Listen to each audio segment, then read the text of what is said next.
इतने middle class वर्ग के बाद भी उनके इतने बिलियनर्स तक कनेक्शन पहुंचे कैसे। और इंडिया के भी कहीं बड़े पॉलिटिशियंस जैसे नरेंद्र मोदी और हरदीप पुरी का भी इसमें नाम आता है। और अब आते हैं उस बात पे जो कि है सबसे बड़े नाम। इतने सारे लोग आखिर उसके पास आते क्यों थे। इसमें जो दो सबसे बड़े बड़े नाम आते हैं वो आते हैं जेफरी एप्स्टीन। इस बंदे का नाम सुनते ही आपके दिमाग में केवल और केवल एक ही चीज आती होगी, एक प्राइवेट आइलैंड, बहुत ही ज्यादा पावरफुल लोग और माइनर गर्ल। आजकल तो इन्होंने सोशल मीडिया पे भी बहुत ज्यादा बवाल मचा रखा है। The Jeffrey Epstein case is growing again.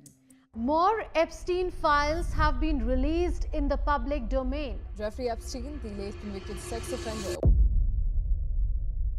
ये वीडियो बनाने का यही पर्पस है कि हम एक्चुअल में जेफरी एप्स्टीन की तुम्हें सच में बताएं।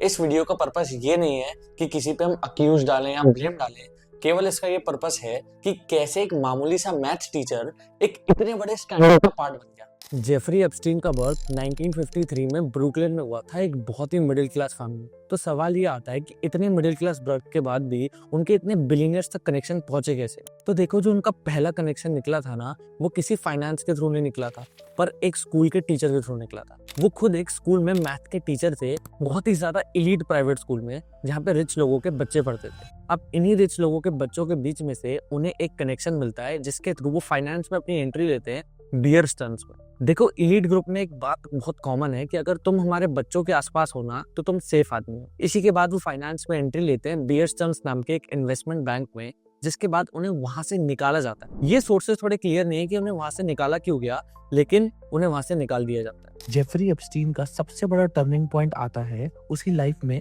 जब एक नाम उसकी लाइफ से जुड़ता है, लेस्ले विक्सनर। ये बंदा विक्टोरिया सीक्रेट का फाउंडर है और जेफरी एप्स्टीन को अपना मनी मैनेजर बना देता है।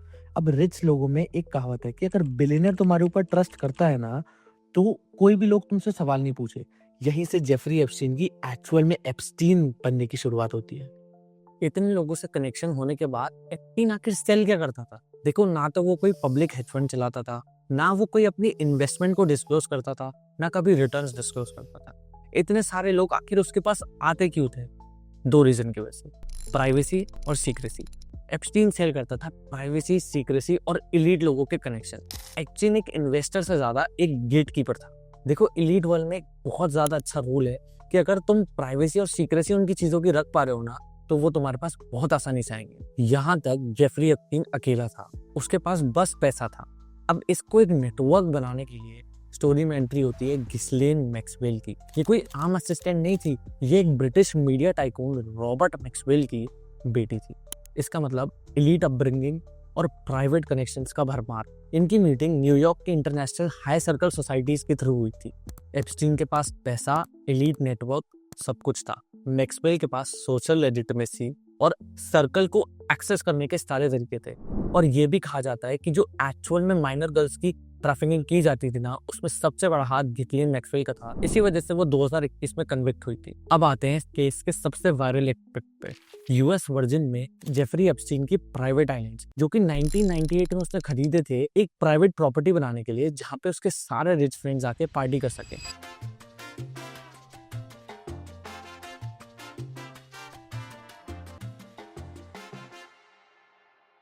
और यही प्रूवन है कि यहीं पे ट्रैफिकिंग हुई थी, यहाँ पे माइनर गर्ल्स के साथ अब्यूज हुआ था, बहुत सारी चीजें यहीं की गई थी।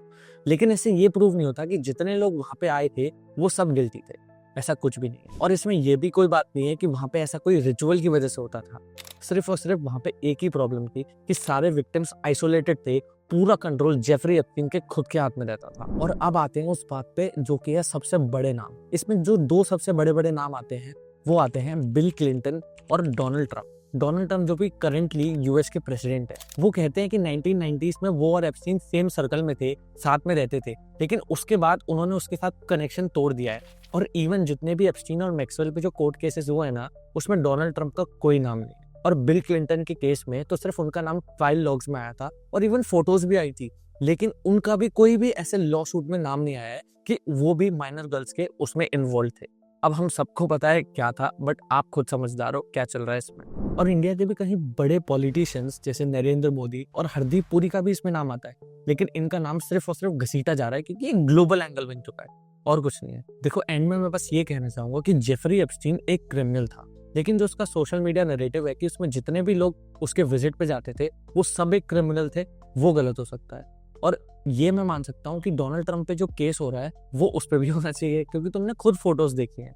इवन अब तो बिल गेट्स के साथ भी फोटो आ रही है और इवन बिल क्लिंटन के साथ भी बहुत सारी फोटोज आई है। हमें नहीं पता आगे क्या क्या रिवील होने वाला है, लेकिन मैं बस तुम्हें यही कहूंगा कि एकदम सच पे भरोसा करना, वायरल इंस्टाग्राम वाले फैक्ट्स पे कभी भरोसा मत करना।